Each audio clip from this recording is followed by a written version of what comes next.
Hey everybody, this is Brent, and you are about to listen to an episode of the Speaking of podcast where I sit down with a few of my friends, Anthony Moore, Seth Fancy, and my buddy AJ Pleasure, and we just talk about life in coronavirus and staying healthy. I understand that so many of us are struggling in these times when many of our rhythms and the things that we get life from and stability from are gone. And so we discuss, among other things, at the first with some trivial NBA talk and whatnot, we eventually discuss some very helpful things relating to your health. I hope you enjoy this episode. Here it is.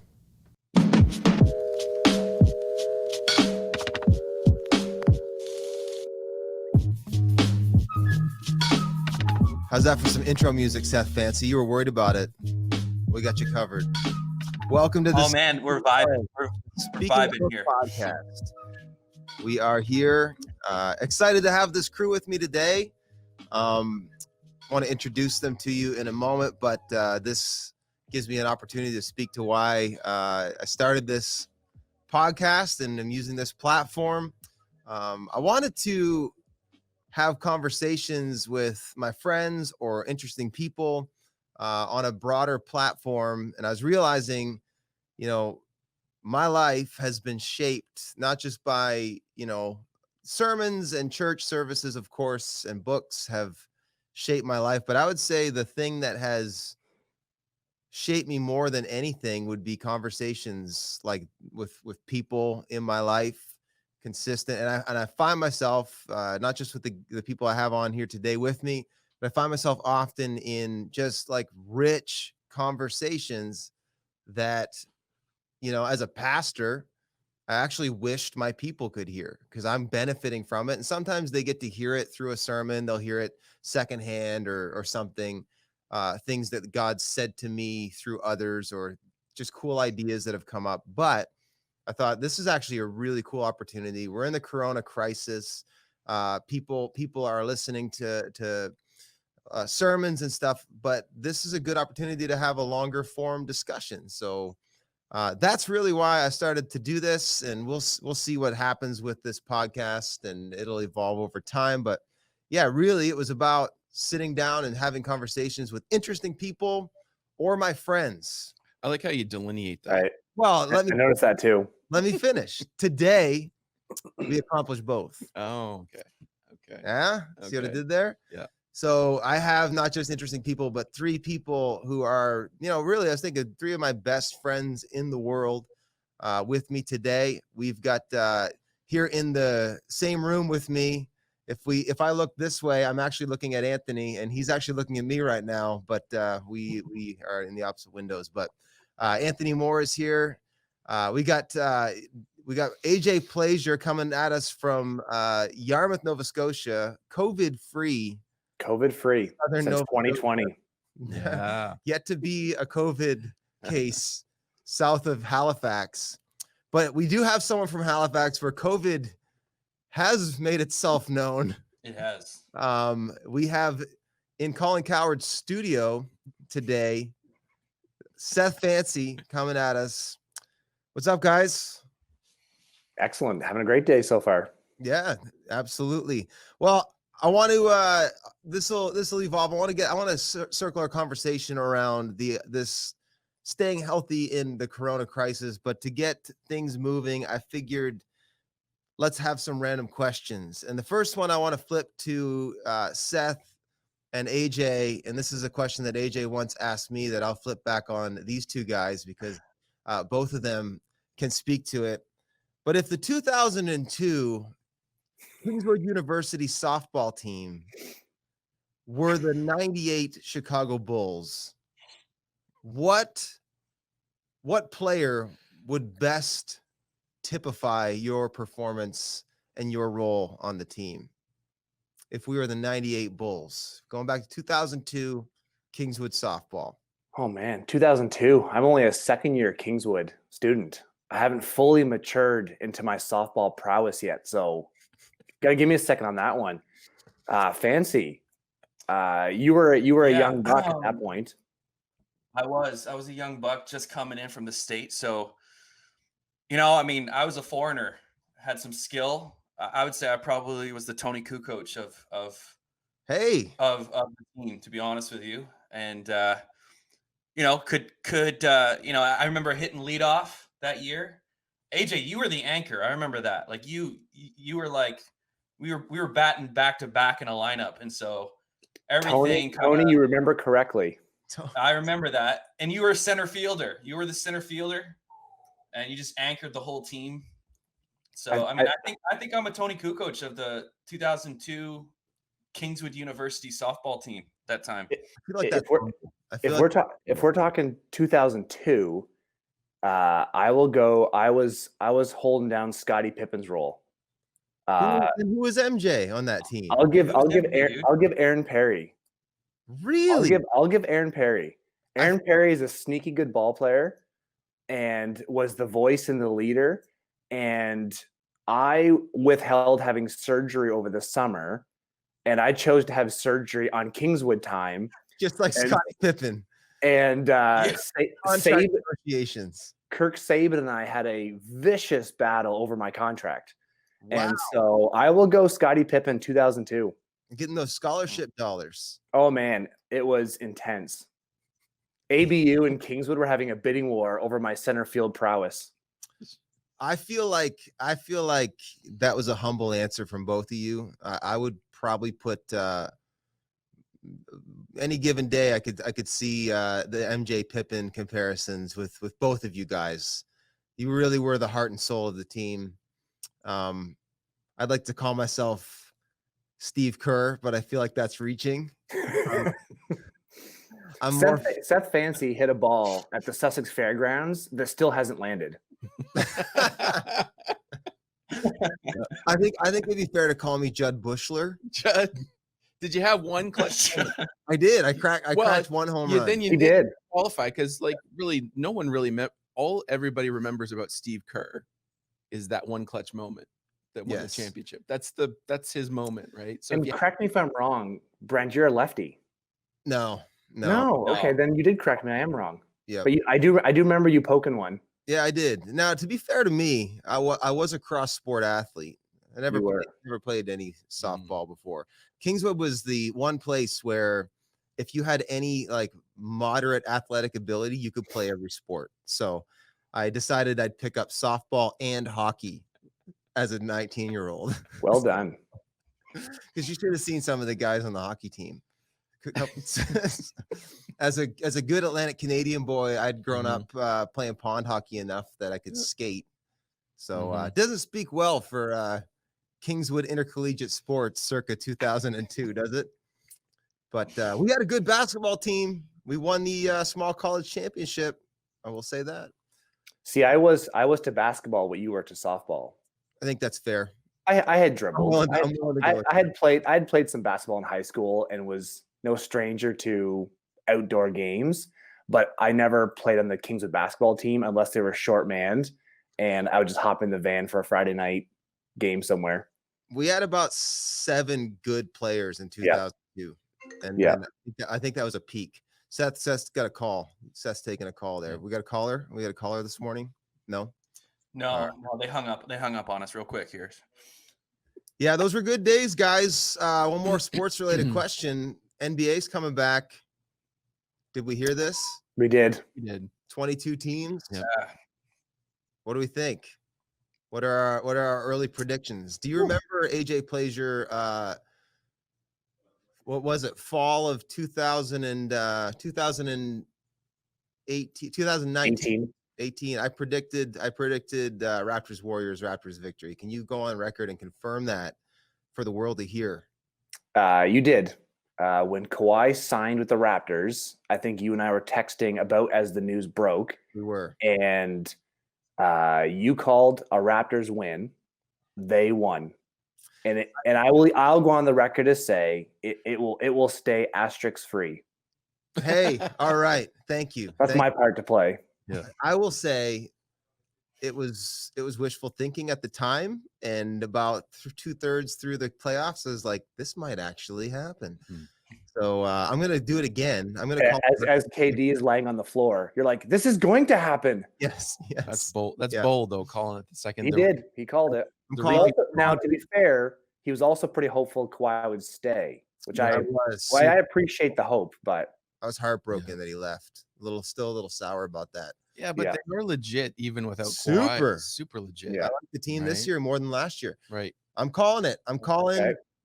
Disney Champs 2020 It does, back to back. it does dumb it down. Oh, come I on. think it does dumb it down a little bit. The fact that they're all kind of playing out of the same city. It feels like they're going away for a like season-ending tournament, right? Yeah. It's like this is what you do in hockey, right? Like I'm interested though. Like it's so different that you know these guys are competitors. Like they're Right. gonna get angry at each Yeah. other.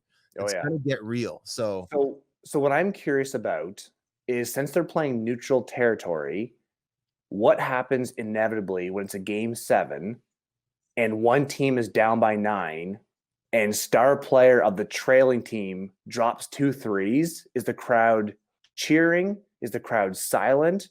What happens if a LeBron 3 ties the game in game 7? Is the crowd neutral? there's no crowd. I think there's just friends and family for So our that viewers. is real. That is a part of sports though. That energy. Yeah, Is but for our viewers out there, just so or listeners today, if you don't know what we're talking about, the NBA is coming back and they're going to do a bubble season in Disney World where they shut it down so nobody's in or out, and they're going to finish the season hopefully coronavirus free. So quite Right. interesting, actually. Yeah. I will say though, I mean, you guys have all played like sport. I'm in the St. John Men's Basketball League. I won a championship last year. I don't know if anybody knows if I've ever mentioned it, but we won the championship. But from the stage you mentioned. I've mentioned it maybe a couple times in sermons. Yep. So, but there were 4 people watching Wicked. that weren't on the benches, but it was electric in that gym. Mhm. It was electric. No, but I think the reality is 2 opposing teams can Right. get into it. And Yeah. I think there's going to be a zoomed in energy. You're not going to Right. have the big macro energy of having thousands of people, in a arena, but you will have micro energy, and they're going to have to get it up close and personal. I don't know what they're going to do about the foul language and all that stuff, but I think you're going to see the emotion in a different way. So that's interesting to me. Yeah. I hope it feels like you're like on the floor with them almost. And I think it's going to be drama, man. I think Yeah. some of these teams are going to definitely. really Well, it'll hate be each other. competitive. Like when you put competitive people in a room, it's just going to be competitive, right? I think the bubble system bodes well for veterans. Totally. I think the veterans who know how to play, know how to control pacing, the room almost doesn't matter to them.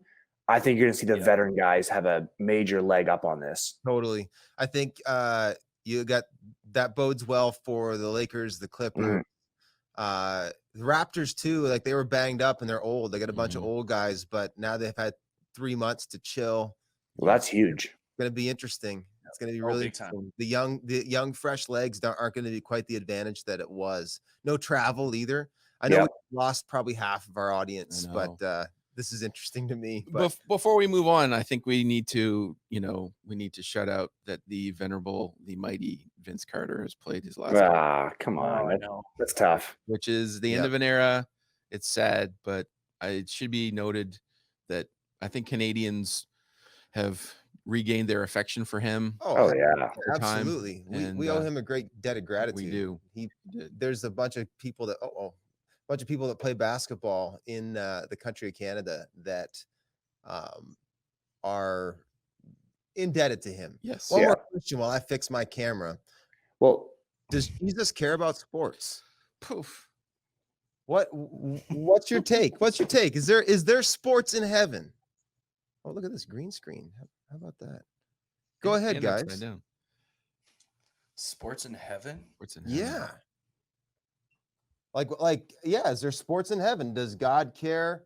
Well, yeah, I don't think God cares about when 2 teams are both praying to God for a win. Right. I don't think he's No. like picking and aiding, I really don't think he's that involved when there's bigger issues. Although let's be real, God cares about the small little things of our lives to a surprising degree. Yes. I found that. But I'm gonna vote yes. I'm Yeah. going to vote that the same Mhm. creativity that births music and art births sport.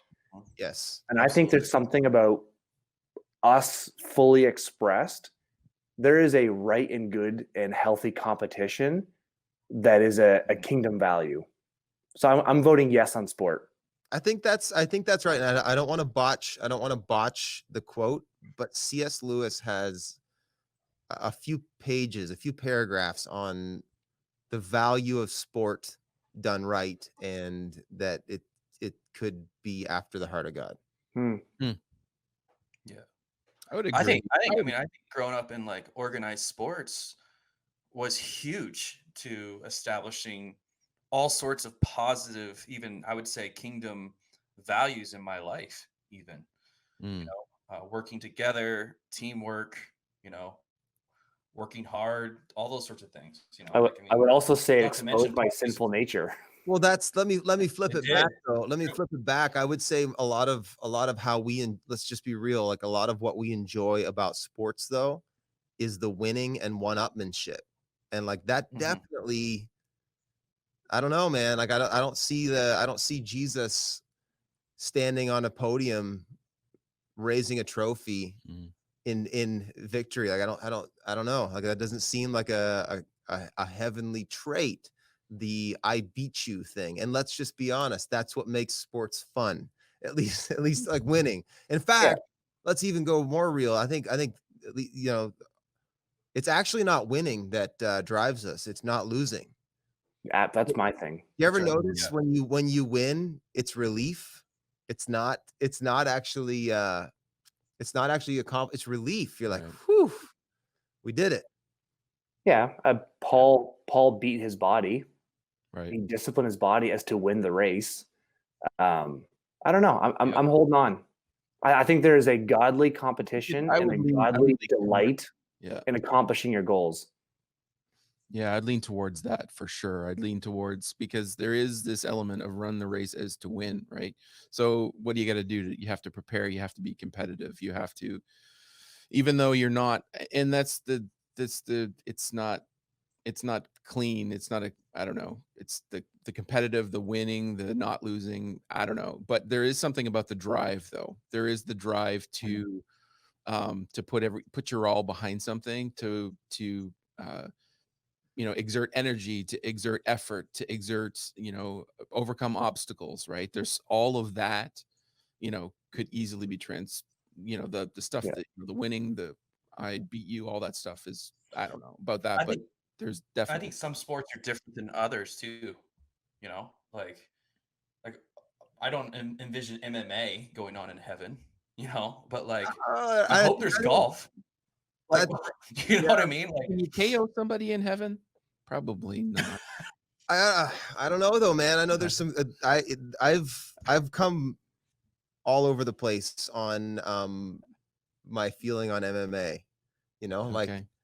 definitely Jesus didn't seem to love violence, but if you listen to the guys that are, actually MMA fighters, like it's the craft, the same, they talk about it the same way that the Right. NBA guys talk about it. Like it's an art form, it's something they're improving at. And there's actually fraternity. They don't hate each other after. And actually you hear some of them talk, like guys who are into jujitsu and stuff like that, they actually grow closer to each other after they fight. Right. So I don't know, man. Like I think if, again, the brutal violence and the beating you down thing, I don't think is a heavenly trait. But Right. at the same time, yeah, there is something about competition. There's something about improving at something.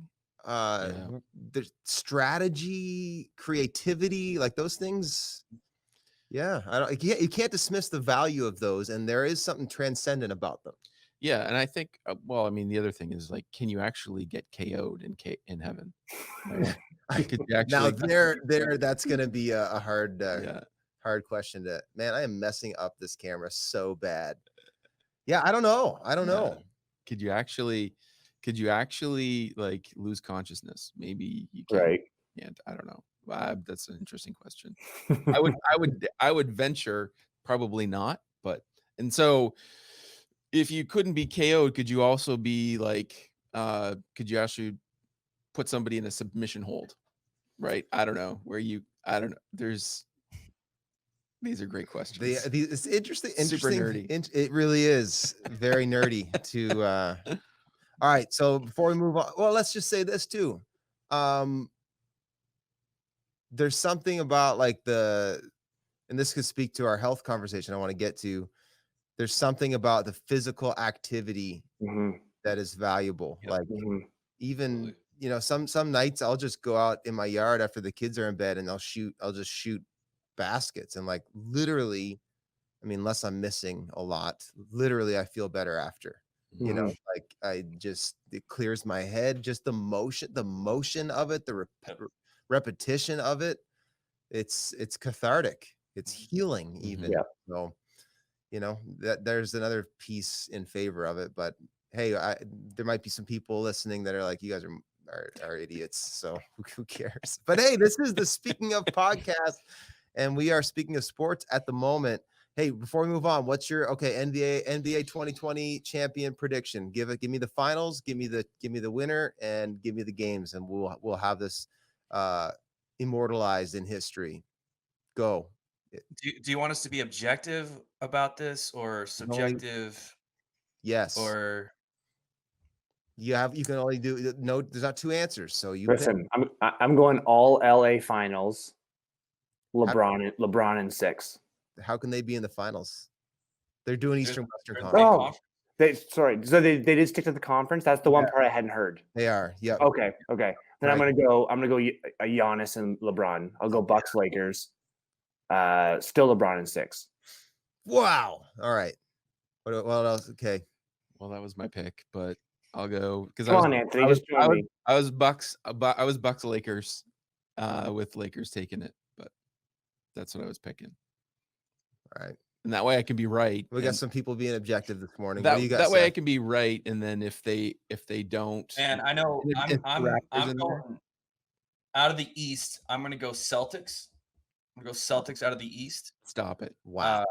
Look at New England. Listen to New England talk. He can't help himself. Gonna watch Nesson this afternoon.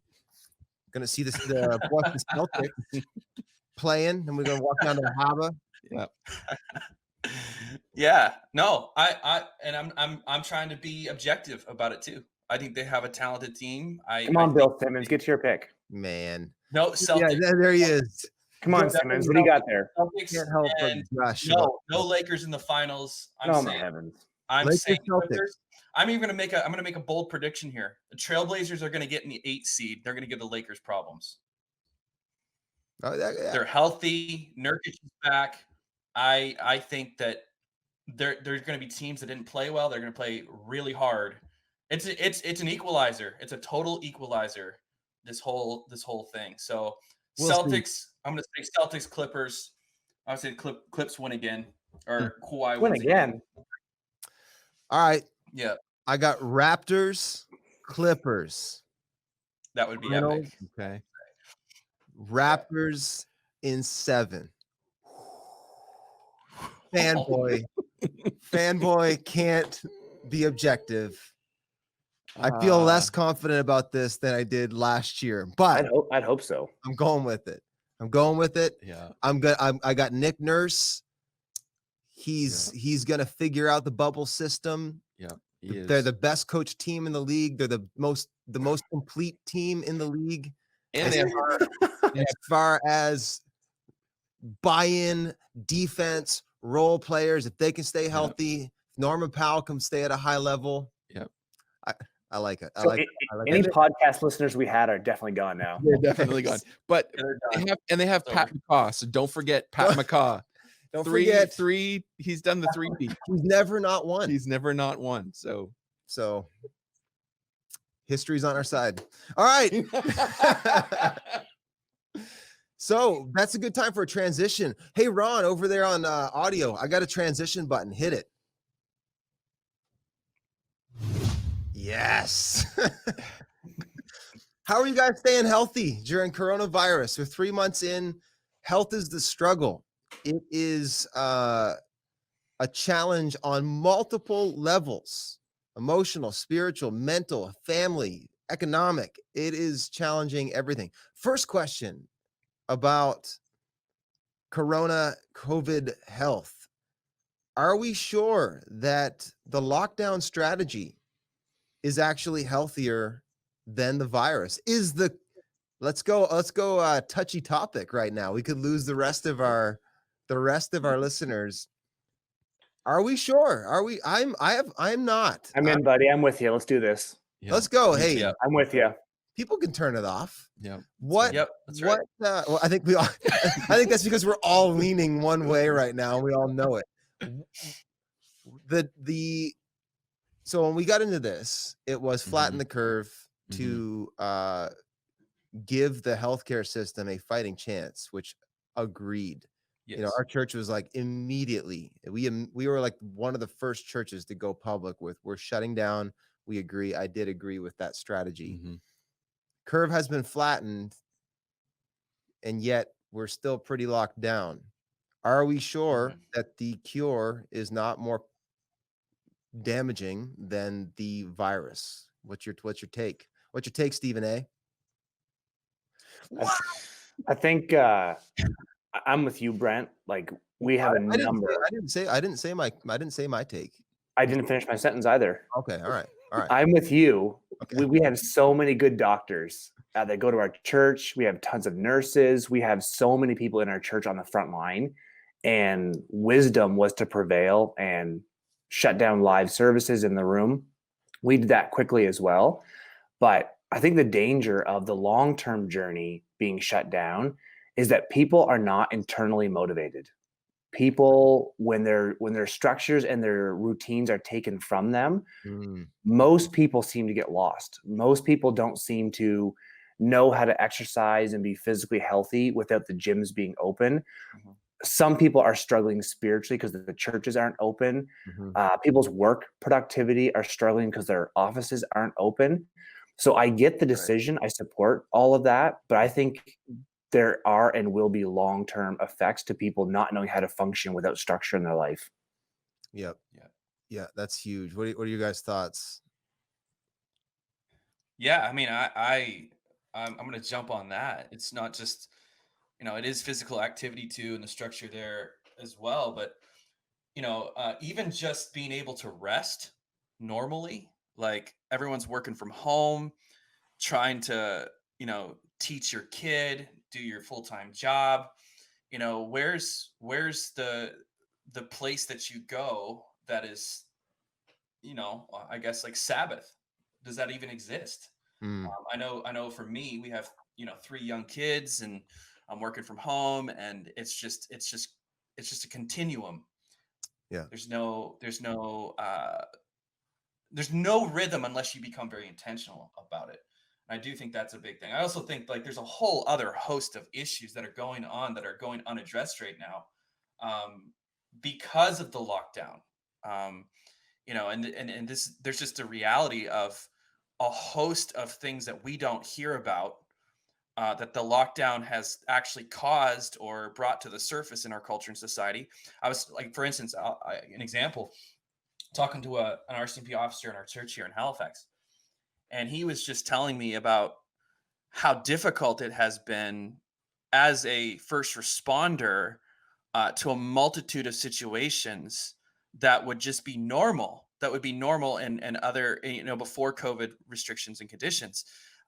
He was telling me that there's a great concern right now about things like domestic abuse and things that are happening behind closed doors. Right. And with restrictions being like, we're not even allowed to touch people. We're not even allowed to go to people. Any of that, you have a lot of that. And of course, and this is a big topic I'm super passionate about too, it's just mental health. Right. So many people are struggling just with their thought life, their emotions, and there's no real outlet of community in the sense that face-to-face connection. There's something sacred about that. I don't think we can deny that. This is what we have is great, but at the same time, not being able to have that sort of vulnerability before another human being causes people to not be able to release any sort of emotions or feelings or whatever, and they suppress it. And when you suppress it, that often leads people into a Losing spiral you. depression. So I think like that physical distancing is I think killing we're a lot having of some people audio right now. difficulty. Are you able to? Are you hearing him, AJ? Yeah. Off and on. Yep. Yeah. Okay. We lost you there for a sec, Seth. Okay, hold You're on. Let me back. see You're if I back. can. You're good. Did you guys see the letter signed by 700 physicians to Donald Trump about? Heard about it, didn't read it. Well, their whole thing was that the overall health of their patients Mhm. was actually taking a bigger punishment than the Yeah. like the cumulative effect of the virus. And that like we are certainly hearing a rise in mental health issues, a lot of domestic issues. There's a lot of marriages that not just like significant domestic like violence or abuse that's on the rise, but like there's a lot of I've heard of a lot of struggling marriages Hmm. because of this. Like when these stressful, difficult times come upon us, it Mm. exacerbates pre-existing conditions, right? Absolutely. Correct. COVID in the body, people with pre-existing conditions are vulnerable. While Right. marriages with pre-existing conditions are vulnerable. Hmm. Yeah. Jobs with pre-existing, all like it's the same across the board. And I think maybe we have been short-sighted at the conversation surrounding what whole health is. Hmm. Yes, not having a virus is part of health, Mm. and staying alive is important, obviously, but health is much broader than just, do I have coronavirus or not? Right. And in fact, if you look at the numbers, yes, coronavirus has killed an unbelievable amount of people. It's a tragedy. There's Mhm. no question. It's brutal. We should mourn it. We should be angry about it, all of that. At the same time, I think that the effects of how we reacted to coronavirus is going to have as many or more Right. long-term effects upon humanity, right? I just am praying that we're able to get kind of the economies back up and running before there's major famines or war or that kind of stuff, because that's you're not too many steps away. When people start losing their job and desperation starts Yeah. kicking in, man, it gets it's not, I don't know about you guys, but it's not lost on me that what we saw last week in Minnesota with George Floyd and that murder. I mean, that was so brutal. And if you missed that podcast I did, you should go back and check it out, just talking Absolutely. about the conversation around racial issues. But it's not lost on me, that there's unprecedented, not just protests, but riots happening. Yeah. Mhm. And it's like, was that just the match that lit the dry hay bale that is the, Right. like, Well, you hesitate to say that as to not water down the primary issue, for sure. but I really think you're right. And where my heart goes out to is these leaders who aren't allowed to lead with nuance. Right. So they have to make blanket statements. So it's not good enough to social distance. Let's close the beaches down and the parks and the trails because two families might bump into each other and pass the germs. Right.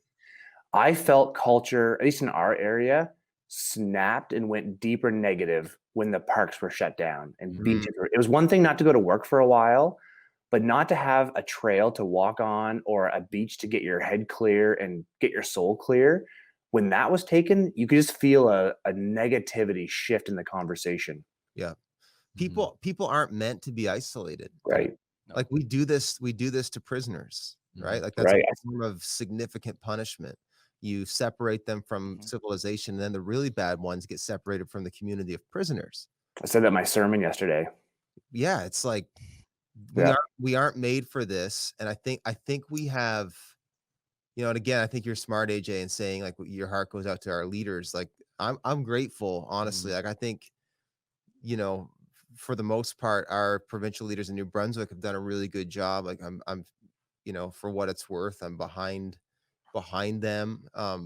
But I do think just as a whole, this is beyond just our leaders, as a whole in humanity, we have undervalued and underestimated the conversation surrounding like quality of life, livelihood, Mm-hmm.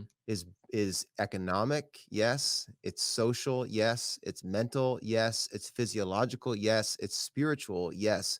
And we actually need all of those things working in an economy of health.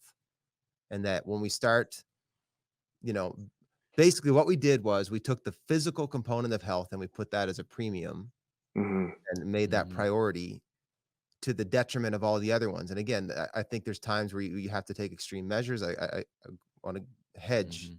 I don't disagree with early on how we've done this, but Yep. I don't know if we're reacting now with the same amount of fear and trembling we reacted Mm-hmm. to the virus when it started spreading. I think we now Correct. need to react to some of the viruses that are spreading in marriages and in Yep. minds and in bodies, like Right. all of it. Because I think I'd like to see, at some point we're going to look at this whole thing in the mirror, or at least most of it, right, in the rearview mirror. I would love it. I bet you it will happen. Like there's going to be hearings and committees and studies and about what the full effect was, not just the physical, right, but the Right. economic, the social, the mental, the impact. And you listen, you have a wide swath of countries and cities and communities that did Yeah. things differently. So I think on the other side of it, there is a little bit of a hope. Um, there's a little bit of hope that we're actually going to maybe not make some of the mistakes that we made again, and we're going to do some of the good things, and we're going to do some of the, not do some of the bad things and do some of the good things again, and we're going to lean towards that. I imagine that there's going to be, there's going to be data all over the place on that to see so you can make some kind of decision on what's actually helpful and what's actually hurtful, Mhm. generally speaking. I know you can't be super specific, but you can at least be, you can speak from a general place. Well, I think Anthony and I are frozen up with our video. This has been a gong show as far as technology goes, but Yeah. let me ask you guys this question then. We get talking about health, how are you guys doing? How are you gauging on a scale of 1 to 10 how healthy are you overall, and what goes into your general feeling of health? Like, I am healthy when these things are happening. Mhm. How's that looking for each of you? My camera's not froze, so I'll Yeah, go. sure. Overall, I would say my health has been good during COVID, and I'll have my moments, which I think is what a lot of people will say is they're doing good, but. And so I was doing great, and then Wednesday night, I swore somebody hit me in the face with a baseball bat, and everything came to a grinding halt. I just crashed, and so I don't know what happened that night, but overall, I would say I'm doing fairly well. And to your question of why or what contributes to that is, I think that whole externally motivated, internally motivated conversation kicks in. I tried really hard to keep as many disciplines uh, to stabilize and normalize as much as possible, and then even added some things. What are those disciplines? What are they for you? Yeah, so obviously, getting up and having word and prayer time, and just having that either with the kids or before the kids. Go downstairs, start the Keurig, get a coffee, sit in the chair, grab a Bible, listen to the Bible on YouVersion. Having that first hour is crucial, and I notice a distinct difference when that doesn't happen. And so that first morning is crucial. I like to play with diet things, and I know that certain foods are extra bad when Right. you're not motivated. So I started intermittent fasting and just playing with things that would serve me well in a time where motivation could be a factor. And then, Brent, you know this, I love the gym. The gym is my escape. I'm not a video gamer. I'm not a musician. I'm not real techie, but the gym is my constant. It's my safe haven. It's my take off the pastor hat, take off husband hat, dad hat, even. And just like you shooting hoops at night, just banging some metal iron around is so therapeutic. And so Right. keeping those things in place getting outdoors as much as possible, or more so. So I even started running the last while. It's terrible and it's awful, and it is like a picture of hell to me.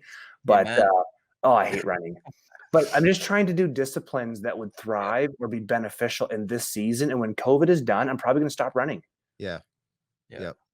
That's I think that's like, what you're saying, AJ, is it's like that's health even when it's not COVID too, Mhm. like it's that consistency and those habits that you place in your life. Like I feel in my own life right now, I feel like I'm better health wise than I was at the end of December, Wow. 2019. Of course, in our lives, it gets crazy in December with all the stuff that we do as in our church for Christmas and outreach and all the holiday stuff, which I find that stuff drains me at the end, like um and to be honest, like I had a moment, I think it was December 28th, where I just felt so unloving and unlovable. Like I just was not a good person to be around. Yeah, you seriously weren't. You sucked. Yeah, I did. I sucked. It was awful. So, um, I'm oh fine. yeah, you should honestly talk to my wife. She would tell you the truth about it. Like I was not a loving person. Um, coming into the new year, and it jarred me. It absolutely jarred me, and I actually think this helped set me up for Mhm. COVID. Honestly, like Wow. I actually spent some time putting together what I call a rule of life, um, which is just basics, not rules. It's just a Mhm. way, a framework in order for me to function and thrive and flourish. Not, I had no idea COVID was even coming, but just in life in general. And I even think I shared that with you, Brent, at one time, Mhm. but just different practices, different things. And I started to stick to that. Again, it's not about being perfect at it, it's just working towards it. And, ever since COVID started, I started running. I'm with AJ. I hate running. Hate it. And I'm not a runner. I just not like, I like going to the gym. Put a basketball hoop in front of me or a soccer goal, and I can go do that all day. But just running for running's sake, it's just not. I, I find it hard. Mm. And anyways, but as I was working through that, I thought to myself, I actually want to do something hard in the season. Mhm. Like I Mhm. need to do something hard. And so let's get out there and start running. And I started a program, and it was structure. I can't, if you ask me to just go and run because it's fun, it's not going to happen. So I actually spent money to buy an app for a running program, and it's a program that's training to do a 10K. And the first 4 weeks were awful. Like I'm so glad we're not doing this podcast then, because honestly, I couldn't walk. My knees hurt. I had shin splints. Like I looked like an old man, and I was just like, I was like, what is wrong with me? But I just kept choosing to go and putting one foot in front of the other. And I got to tell you, like, it's just been so rewarding. And again, like I never thought I would say that about just going for a run. Today, today's running day for me. So at some point today, I'm now up to 7K, 8K Nice work. almost. Nice work. And so, but for me, it was like, I've got to make an intentional choice. There's no gym. I've got to do something. And I found that to be incredibly helpful for me. And another thing too is whenever I go to the gym, I always have headphones on and I'm listening to something, and I'm always filling my mind with things. I Mm. actually started running with no headphones. I just wanted to Mhm. listen to the sounds of birds. Yeah. It sounds so dumb, but it's true. Like I wanted to just kind of hear my neighborhood and hear I run through trails now in Sackville. There's just like near lakes and stuff. I just want to take in the moment. And I found that to be really, really great for my mind, my soul, Mm. just my heart. I feel like my attitude's better. Another thing too, like just to hit on what I said, because I think it's very similar. Like there's another cup that I think needs to be filled, and it's not just physical activity, it's soul care. And for me, there's just a habit of silence and solitude, sitting on the back deck, listening, prayer, not just talking to God, but actually listening, and allowing those moments to happen in my life. And again, like just being very intentional. Like that's what a plan or a rule of life is. The word rule, by the way, I think it's Latin for the word trellis. You guys know what a trellis is, where you actually build like a, it's for winemakers, and Yeah. vineyards. They build structures to put the vines on. Well, they've discovered that they get better wine when they grow on a trellis, not in natural life, because the grapes, they grow better, they flourish better, they're healthier. And the same is true with us. And so for me, if it hasn't been an intentional thing, I've got something staring me in the face, it's time to get up and go run. Not that I want to, but I choose to. And I found that has been such a huge thing in my life. And I think, again, I'll say it, I'll be honest about it. I think I'm better off now than I was in December 2019, Well, honestly, health wise. good for you. So, Good for you. That's great. so Good for you. Did Yeah, anyone, that is anyone feel awesome. like Seth was preaching a little bit right there? Just a little. Just a little. I'm ready to have an altar call. I'm good. No, I mean that I think that brings up a good point though, Seth, that you're doing better. Mhm. I'll lead the way here and say I'm doing way worse. Like this sucks. I freaking hate it. I'm sorry for like I'm a lot of my channels that Yeah. I draw strength and health from have been annihilated. Like I don't have access to my own personal gym like you do, AJ. Mhm. I do. It's wicked. No, I don't. So I tried for a while to do home workouts. Like I put up a chin up bar and because for me, and I want to say this, not for everybody, like, but for me, and I picked this up in what you guys are saying. My physical health is very much dialed into my spiritual Mhm. health, and Mhm. my soul is better when I'm healthy, 100%. Like I love Jesus more when I'm healthy. Like I don't know how to describe it other than for me, I'm very connected that way. But that said, this season has certainly shot a torpedo in a lot of my regular channels. I no longer am going to the gym regularly. I don't get that outlet of community and exercise with basketball that I used to do 2 or 3 times a week. That was my connection to just friends that aren't Christians. That social time was huge for me. Just the rhythm of it. The rhythm of my work week was finely tuned around pockets for family in a controlled manner, pockets for work in a controlled manner. Those things are all gone. So like a lot of my rhythms have just been torpedoed, and I think that's the case for a lot of people. And depending on the structure that you had going into this, I think some of us are more at high risk than others if you leaned on things that are no longer there. And Right. so that's been a real challenge for me is a lot of the rhythms I have are gone. A lot of the kind of health channels I used to have were gone. But what I will say is this, and AJ, you spoke of that God, by God's grace, you've had access to a gym. Seth, you're in a season right now where you'd say this, I'm actually better for this. One thing I know to be true is God provides options. Yes, this is a wilderness season, but he gives us, I think he'll hide little things that we can do that will be a source of Mhm. strength for us and a sort to get us through. It's like, you take the Israelites. I'm going to preach now. You guys ready? You take the Israelites, God gave them manna for 40 years. Was it a feast? No. Did they get tired of it? I'm pretty sure they did. But it got them through and he gave them that grace. And that's a picture of how, like, we're not on our own. Yeah. And we're not abandoned. He does give us something. And it's like figuring out how to find the manna, like find that thing that's going to give you health. For me, I'll say like I'm not a big fan of the manna in this season. Like but I'm grateful for a couple things. Um, the word's been huge just every day, even doing this 90-day reading plan we've got our whole church doing. It's been big Yeah, for me. so good. Not just I read the Bible every day anyway. That's not a new thing for me. But what is reading the same thing that the rest of my community is. That's actually been a sneaky, really refreshing, life-giving thing. Just knowing that I'm reading this and hundreds of King's Church people are reading the same thing today. It's helped me foster a level of connection that I'm really missing. So that's been huge for me, just the way that we're doing the word right now.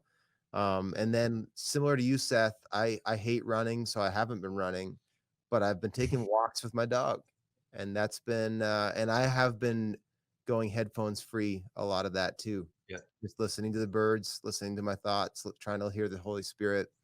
Mm. Those two things, again, it's not been a feast for my soul. I'm going to tell you, on a scale of 1 to 10 on my overall health, I'd say I'm about a 6.3, maybe 6.2. I've 2.5 then. But I Split the think difference. honestly, a lot of that lag, it's really just two big things: community. I'm missing people, and my physiological component. Like Yep. I'm losing weight, and for me that's bad. Like I'm losing muscle mass and gaining fat, and so like I don't feel good. So that's been a struggle. But all that to say, there's been a small little grace. So what? Let me ask this question, Anthony. Why don't you go? What's Yeah. been a grace for you in this season? A hidden grace, like manna that God's put out there, and how would you encourage others to look around and find it if they're feeling like they're in the wilderness with nothing to eat? Right. I think there's a couple things that I feel like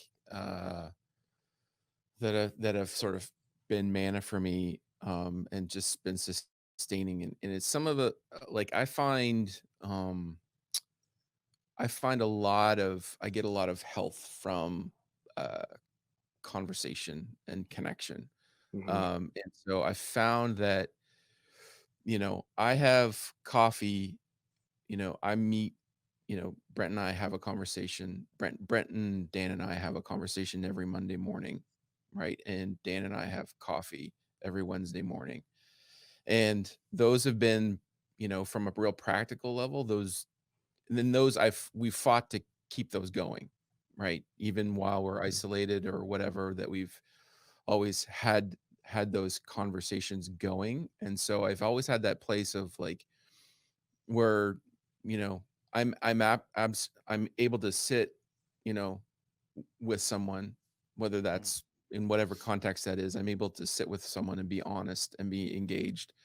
I found that actually, I've, you know, I've gone on walks with my wife more, right? Mm, So these kinds of things have been super helpful.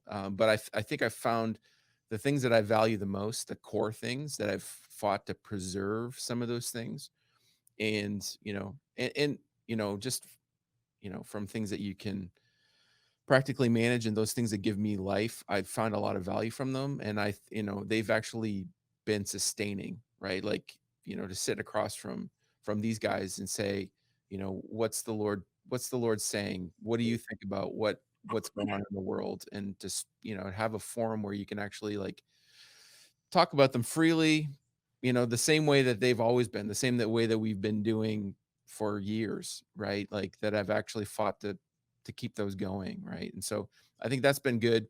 My time with the Lord has been really good. I am the I'm sure I'm the black sheep of this family right here. Just because my time with the Lord comes at night and it doesn't come in the morning. And that's just the way yeah, I, AJ and I are judging you, but go ahead. Yeah, I I do. see. So I agree with- appreciate 1 a.m. more than I do Wow. 6 a.m. So Oof. yeah, so that's we're pushing the limit You there. are a But freak though that I doesn't need a am ton of sleep. I am sort of Wild, dude. I know, and I don't know why. Do not try that at home. And I I will would say recommend the this, mornings. yeah, I will say this by no fault and no influence of me, my daughter's turning into the same kind of person. Wow. Yeah, so Nighthawk. she's a nighthawk, and I don't, and that's not even something that I taught her. So I don't something in there genetically or whatever. But Proud. Look at the pride. I don't wish that. Like I feel like the world is skewed towards the morning person. Everybody, less than it used to be Yeah. though. Like I think it's globalized now, right? yeah, Like but everyone champions the morning person. Like That's up and true. Adam, early bird catches the worm. yeah, buddy. Nobody talks about how the late bird just stays up and watches over the camp while you're at night. But anyway, I will say that my time with the Lord has been great, like and super rich in this time, and I've appreciated so much about that. Yeah. Let me ask you guys. So, and I think everybody listening or watching is in the same boat. You know, we're trying to just figure out how to patch together, you know, for to use Seth's analogy, some trellis that's going to allow the vine of our life to grow, because you know the room, it's just complicated right now. There's a, I think it's oh, who wrote the book? Well, in Atomic Habits, James Clear references it, but it actually comes from oh, what's the book? He talks about keystone habits. Um, Yeah. it's not actually original to James Clear and Atomic Habits. That's worth reading though if you've never read that book. But for you guys, like let's I'd like to hear from you. What is, you know, what is your keystone habit? And for our listeners or watchers, a keystone habit is basically something. It's a habit that you do that if you do this thing, it's like the keystone that everything else, you can trace all of your other good decisions and good habits back to. If I can do this every day, I'll more likely do the other right things because I've already done that one thing. For you guys, you know, what's a keystone habit look like for you? Maybe you've already spoke to it in this season, that everything else, like if that thing goes away, I'm in trouble. But if I can do this, I can hold on. This is my thing. What's that look like for you guys?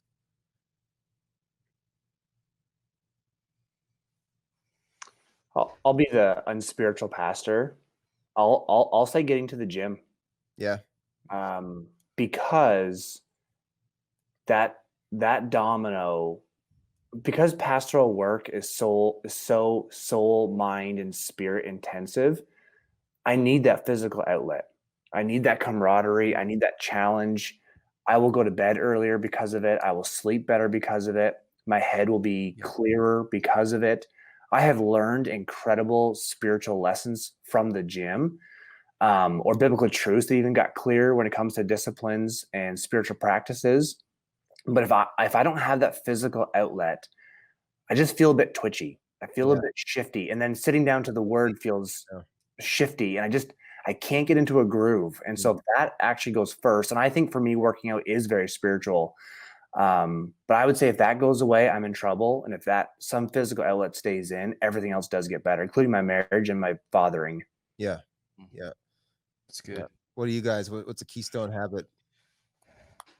I want to go towards the gym, but I can't say that like AJ can. So, but you know, one of the habits that I think as we're talking about this, and as I've just been kind of thinking about it, one of the things that we do every night, we have a bedtime routine with the kids, and we have a time every single night with our kids, all of us together.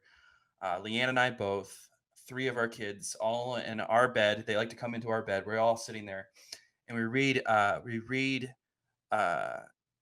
a Bible story together out of the kids' Bible, and take a moment to talk about it.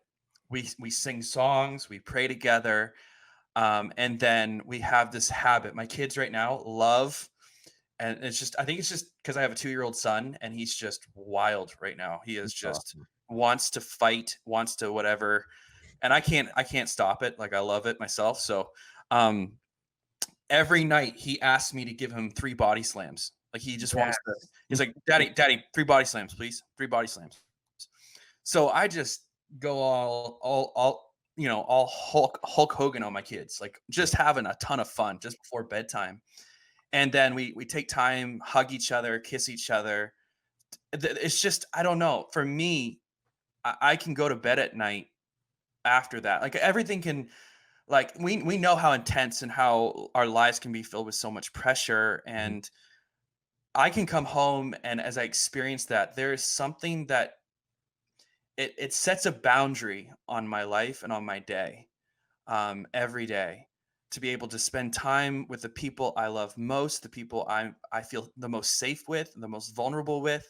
Yeah, we have bad moments on those nights. Like last night, I didn't do body slams because the kids were biting and fighting each other. So, those sorts of things. But there's just something about that habit.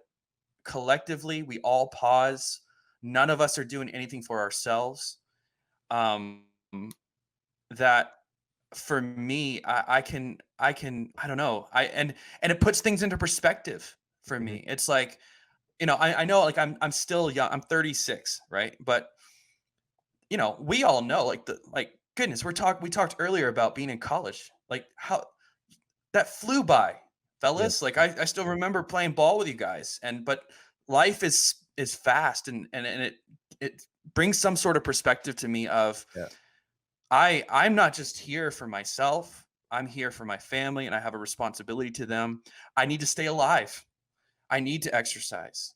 I need to be a spiritual father to my children and my kids. And so for me, I don't know.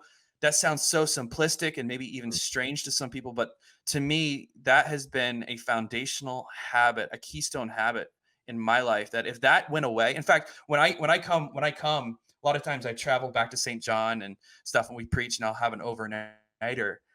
I miss that. Yeah. I miss just that habit with my family and my children. And I look forward to it when I get back. Like, I can't wait for that moment again to have that time with them. Cool. Partially, and again, this is going to sound so bad. It's bedtime, which means they're going to bed, and Leanne and I have some, like, time to breathe. Yep. But it's established in our life, and I don't know if we can live, you know, a day without that. So I don't know if that makes any sense, but Absolutely. And Anthony, you were mentioning those those connections, Yeah. those meaningful connections. Yeah. And I already mentioned too, just like I guess for me, I'll be the spiritual pastor here and say legitimately the word is getting up at 6:30 and just going to the word has been my lifeline more so than ever, I would Mhm. say right now. Like that whole meaning of, man doesn't live on bread alone, but every word that comes from Mhm. the Father's mouth. Like it's like it just seems to be the one thing that I consistently have right now. There's no other consistencies um that I can rely on quite the same way. I'm hoping that they're saying they're going to open the gym up. That's great. I hope basketball comes back and I hope some regular rhythms return, but it's enough. I'll say that. Like God does not leave us high and dry, and I think he's just Mhm. he will provide us the grace that we need. I'd say that as an encouragement to anybody watching or listening. You might not have found it, but there's manna somewhere, that he's placed for you today, and it's just enough for today. That's Mhm. the other piece is like, we always look for the big thing, right? We want the to take down the deer that's going to feed us for days, and in actuality, God's provision more looks like manna that Yeah. spoils by the end of the day. Quail that you can't eat the next day. Like that seems to be the thing that the Bible shows us. When I think on that, Brent, too, I want to chime in on that enough for the day. I think people who might be watching and listening, they make the mistake of saying, well, I'm going to be like Brent and I'm going to read my Bible every single day at 6:30 and I'll never miss. Then they miss 2 days and they quit. Right. Or they say, you know what? I'm going to mirror going to the gym every day and I'm going to bench my body weight in a week, or I'm going to run a half marathon by the end of June. And they set these outlandish goals Mhm. that's taken somebody else a decade in the unseen That's right. to do, or I'm going to put my kids to bed every single night and I'm never going to miss. Then they beat themselves up and they forget that it's a grace for the day, not a reward for the day. Yeah. Right. Yeah. It's I good. think one of the things is, like, even talking about time with the Lord and spiritual, just connecting with the Lord in those times is, I think it's the same way, right? And it's like you're gonna take a wide swath of people. You're gonna have people that spend an hour with the Lord. You're gonna have people that spend a half an hour with the Lord. And even get, like, if that's a rhythm, like, gosh, as a believer, it must be a rhythm in your life. Mm. And Mhm. if you're out of that rhythm and you want to get back into that rhythm, give yourself some grace and say, like, if it's not an hour, Right. like, or half an hour, like, I'm going to spend 5 minutes and have it be a meaningful connection, Mhm. right? That's what I think that's what I'm after, even personally. Like, I'm after a meaningful connection with the Lord. I'm not after a checkbox. I'm not after Right. just a rote kind of ritual kind of thing. I'm after a meaningful connection with the Lord. And I think if like that can happen, I know 100% that it can happen in 5 minutes because it's happened to me. There's happened to me where it's been like, I don't know where the day got on me.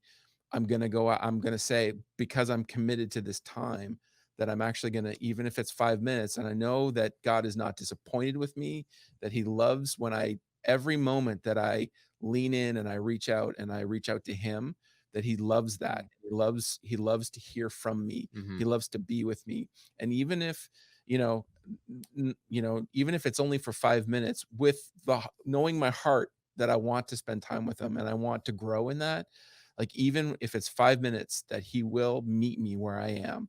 And to know that it's like, it's okay. Don't put the yoke, the heavy yoke on you to say, same with every rhythm, but specifically with the Lord, I think don't put the heavy yoke on, said that I have to be super spiritual, that I have to do it for X amount of time. Right. And like that I have to do it right from the get-go, right? That I have to spend an hour with the Lord every day from the get-go.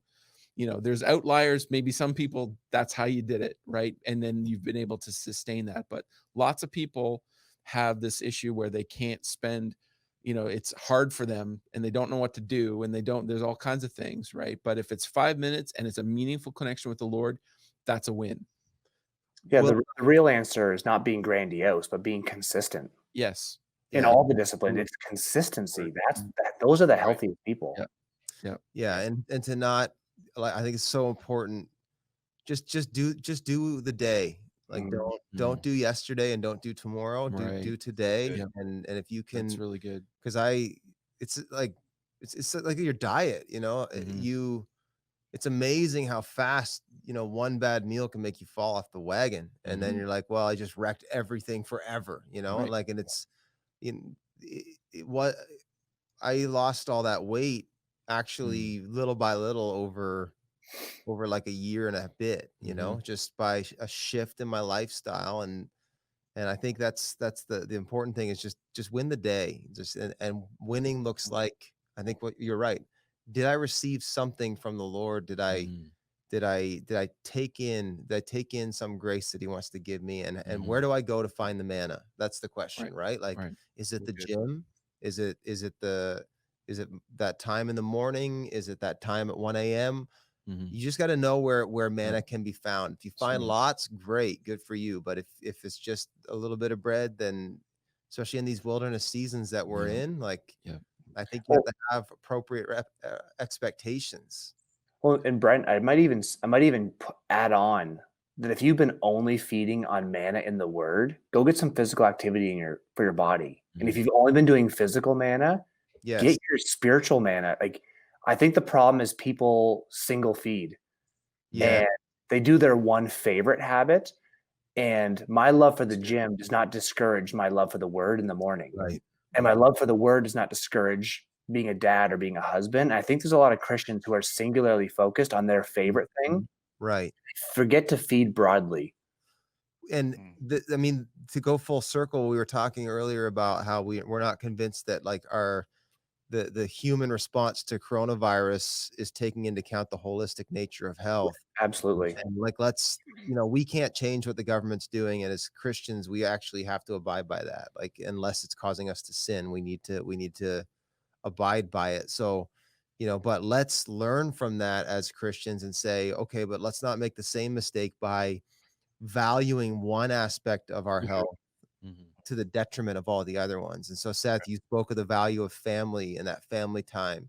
And I spoke to the value of the early morning in the Word, and you spoke to the value of late night and the listening and the gym, the physical component. Like, I think the reality is that's such good advice, AJ, is looking at different areas of health. You have your mental health that really matters. Mhm. And this is why the Bible says when Jesus was asked, how do you typify the life? How do you encapsulate everything that the Bible says for us to do? He says, love the Lord your God with all your mind, with all your heart, with all your soul, with all your strength. It's the whole being. Mhm. And so for us in this time, again, it's not going to be a feast, it's not going to be an oasis necessarily, but I think the Lord will provide manna for our family health, for our mental health, for our Mhm. physical health. That, like, I don't know that there's ever a time where God's going to listen to our excuses on Mhm. why we're not That's right. receiving enough when he gave us manna. I Yep. think that turns into Yep. grumbling. I think that turns in Mhm. that's why a generation was lost in the wilderness. It's because they didn't appropriate the provision of God Mhm. the right way. So yeah, it's to think through. So what? I guess let's bring this in for a landing, guys. This has been cool. It's been a good conversation actually. Um, what would you say by way of kind of we got people listening today. We got moms who are trying to make it work with having the kids home. They're all of a sudden full-time, not just full-time moms. Some of them have a job as well. They're trying to manage and they're educators. Mm. You've got, you know, marriages that are really struggling to find intimacy and yet like in the proximity. You've got people who are really, you know, Seth, you spoke of this, having some mental health challenges. You got people whose mental health is really challenged or compromised right now. People like me who are missing things that really brought them a lot of life. You know, what would you guys say by way of encouragement to people? You know, it is what it is. Coronavirus is happening, yet God is faithful. How would you encourage somebody today to find his help for their health? That's good. Yeah, I mean, I'll start. I think you got to allow yourself a level of grace in this season. For Mm. one, I think that's a very important thing. Um, but that doesn't necessarily mean that you sidestep total responsibility for yourself. Um, I this quote actually this morning as I was driving out to my studio, um, driving out to my studio, this quote came to my mind, and I've been thinking about this a lot. But who you are is ultimately what you're going to offer to others. Uh, and, and I think sometimes we got to give ourselves permission to actually focus on ourselves like that. I think like running is for my family, yes, but it's also for me as well. Like spending time in the word is for me, absolutely, but ultimately it's going to spill out into others. And I think you've got to show grace in this season, because I think there was such a hard turn on our lives. Everyone faced it, and it is going to cause anxiety. It is going to cause, tension and issues and all sorts of things. How am I going to find the new norm, as that phrase is being thrown around, right? So there's a level of grace in this I think God has for all of us as we walk in this season, walk out of this season, walk through this season, all of it. um, but I would just encourage you, yeah, show yourself grace, but also like be intentional about your life and your health.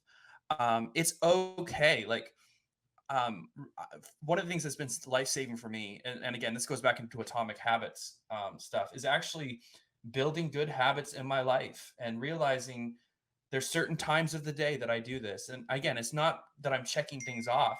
It's just I find that habits actually bring more freedom to my life.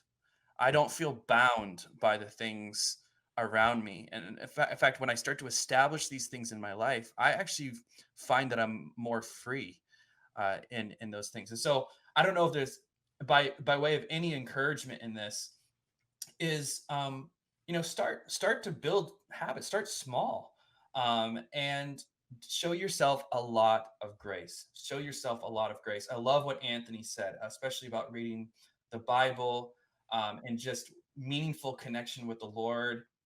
If that happens in 5 minutes, if it happens in in an hour, half hour, whatever. And again, going what Dr. Plaisir said, consistency is absolutely key. Just being consistent and staying to it. And again, keep putting one foot in front of the other. That's what a runner friend of mine said as I started asking him. He's a marathoner, and I said, how do I combat the pain of running? And he said, all you got to do is just keep putting one foot in front of the other. It's not about pace. It's not about time. You're not going to be an Olympian, but just Is keep it your phone blowing up? consistent. It's actually Dan Josh Patrick over there. computer, and and it's blowing up. So there's a conversation. I'm trying to mute it. So my Good apologies, word. guys. I'm Good being word. serious, and I got this dinging going on. So Ding, ding. That's like a little microcosm of this season, isn't it? Just like, it really is. Yeah. what do you, Anthony? What do you got for encouragement in finding God's help for our health in COVID 2020 now? Yeah, I think that what I could offer is just that God's not angry with you. Mm, So He's good. just not angry. He's not mad at you. He really isn't. So And that, like, in Christ, that there's so much that's available to you, and there's so much to understand how he looks at you. It's just that I'm hoping that if you've made it through, whoever made it through all of the sports talk and all of the other stuff at the beginning, if you're hearing this, like, God's not angry with you. He's really not, and he loves you so much, and he loves the moments that you take aside to actually spend with him. And even from a spiritual thing, like, he's just not that way. And I would say, like, we all are our worst critic, right? We all are our own. Like, that's the perfect example of why you could start off anything, whether it's time with the Lord, whether it's going to the gym or whatever, with the best of intentions, and then you miss a couple days, and then you fall off the wagon, right? It's only because you're so hard on yourself, and there's a lie there, and there's an element of something that you're starting to believe, right? And so that's the thing, is just that God's not angry with you, and he loves you, and there's so much that he loves about you, that every moment that you take to be with him, he loves it. rest in it. Yeah. AJ? Yeah, I think I would say I would encourage people to. I think there's been a lot of people grieving what was taken from them during COVID, and there's a good place for that. But we're into week 10 or 11. It's time to have the funeral, Yeah. that's good. and then start to celebrate what God has gifted us in COVID. That's good. Right. So I think I would just encourage people to go up the mountain for an afternoon, hide away for a day, and actually pause, stop running around clinging to what's gone, and say, okay, God, what have you gifted me in this season, and maybe the seasons going forward that I need to receive? Because there are people missing blessings, fixating on what was gone 10 weeks ago. Yeah, that's huge, man. That's so good. Wow. Well, and I'll just recap even what you guys just said by way of my encouragement would be, I would just echo what all you said, in that, like, from my perspective, I keep telling myself, yeah, God's not angry. In fact, he's giving me something. He's giving me something with this. This isn't punishment. It's absolutely Like, it's not punishment, and we're not experiencing COVID because we did something wrong. And yet the Lord has led us into this season, and so he's doing this for our betterment and for our good. And if I could focus on that, like even AJ was saying, like, have the funeral. It is what it is. It's lost. There's grief, 100%. No one's downplaying that, but we need to look forward. The Lord led the Israelites into the wilderness because he was leading them to the promised land, preparing them to be able to actually occupy blessings that incredible. So, to have that perspective. And then I would just say, I think Seth mentioned it there a minute ago, just give yourself a ton of grace, because God is, right? Like, don't hold yourself up to impossible standards. Like, I'm trying my best to not, like, say, hey, I'm not expecting myself to be super fit right now. I don't have access to the things I normally do. So I'm cutting myself some slack. I had some great advice from Dan Lamus, who's not just a friend of mine, but a friend of the show. He's a friend of the show. He when we had our first kids, when I had Ava, I was working here at the church, and I don't know, I just remember him saying this. I don't remember what the conversation was. I don't remember what the circumstances were, but I remember him just saying, man, while you have little kids, just give yourself a lot of grace. This is an unusual time in your life. They're not always going to be babies. It's going to require something different of you. It's not going to last forever. Cut yourself some slack on your expectations for yourself. It's just there's going to be times where they bring out the worst in you, but it's also going to produce the best in you.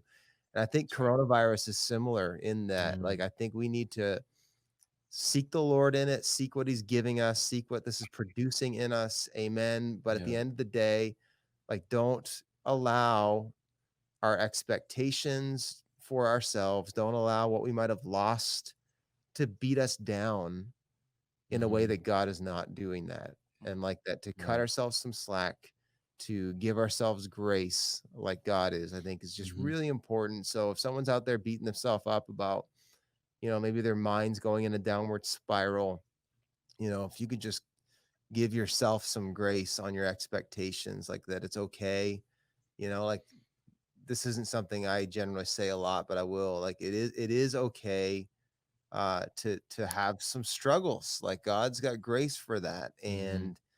And as long as you're honest about it and you're willing to allow him to walk with you in it, he's going to bring you through it. And so I would just Mhm. say these are extenuating, extreme, difficult circumstances and times, and I think we need to give ourselves more grace. If it's an extra season, it Mhm. requires extra grace. And I would just tie onto the end of that. Like the way that I experienced the Lord, the way that I have heard people testify about the Lord, I'm going to go out on a limb, and not really much of a limb, but I'm going to say that there will be things about when this thing again is in the rearview mirror, there will be things that we look back and say that was a gift, right? yeah, And they will say that Yep. we are so glad it wasn't pleasant at the time, but on the other side of it, we were so glad yeah, that we were in it and this happened, right? yeah, to hold on to that, right? Like Mm. Paul said,